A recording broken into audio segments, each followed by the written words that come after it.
2023 সালের 14 মে ইসরায়েল অবৈধভাবে রাষ্ট্র প্রতিষ্ঠার 75 বছর পূর্ণ করে। 2028 সালে দেশটির প্রতিষ্ঠার 80 বছর পূর্ণ হবে। কিন্তু ইসরায়েল কি শেষ পর্যন্ত অভিশপ্ত 80 বছর পূর্ণ করতে পারবে? এমন সংশয় প্রকাশ করেন খোদ ইসরায়েলের সাবেক প্রেসিডেন্ট আইজ্যাক হারজগ। গত বছর দ্য জেরুজালেম পোস্টে দেয়া সাক্ষাৎকারে এমনটাই জানান তিনি। অনেক বিশেষজ্ঞ মনে করেন গাজা যুদ্ধ ইসরায়েলের শেষের শুরু, কিন্তু কেন এমনটা মনে করা হয়? ইহুদিদের ধর্মগুরু তাদের ভাষায় রাব্বিদের ভবিষ্যবাণী অনুযায়ী 8ম দশকের অভিশাপ হিসেবে দেখা হয়। তারা মনে করেন কোনো ইহুদি রাষ্ট্রের আয়ু 80 বছরের বেশি হয় না। তাদের পতন হবে বাইরের আক্রমণে নয়, বরং ভেতরের বিভাজন ও গৃহবিবাদের মাধ্যমে।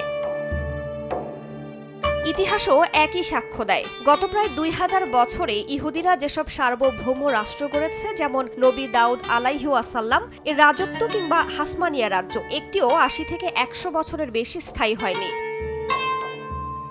পবিত্র কোরআনেও বনি ইসরায়েলদের ধ্বংসের কথা বলা হয়েছে। তাদের অতীতের পাপ, নবীদের হত্যা, ফিতনা ও ফাসাদের জন্য আল্লাহ তাআলা তাদের ওপর কঠিন শাস্তি দিয়েছেন। বনি ইসরায়েল পৃথিবীতে দুবার ফাসাদ সৃষ্টি করবে।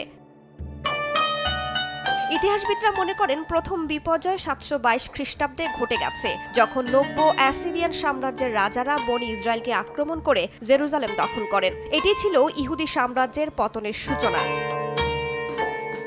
ইসলামী গবেষকদের মতে দ্বিতীয় বিপর্যয় এখনো ঘটেনি, তবে বর্তমানে বিশ্বজুড়ে অস্থিরতা, মুসলিম নিপীড়ন এবং ইসরায়েলের আগ্রাসন সেই বার্তা দিচ্ছে কিনা তা নিয়ে উঠেছে প্রশ্ন। ইসরায়েল রাষ্ট্রের জন্ম 1948 সালের 14 মে। 2028 সালে 80 বছর পূর্ণ হবে, তার মানে হাতে আছে মাত্র 4 বছর। তালমুদের ভবিষ্যতের বাণী সত্য হলে আর 3-4 বছরের মধ্যে ইসরায়েল রাষ্ট্র ভেঙে যাওয়ার কথা। ইসরায়েলে বর্তমানে সামাজিক রাজনৈতিক অস্থিরতা চলছে।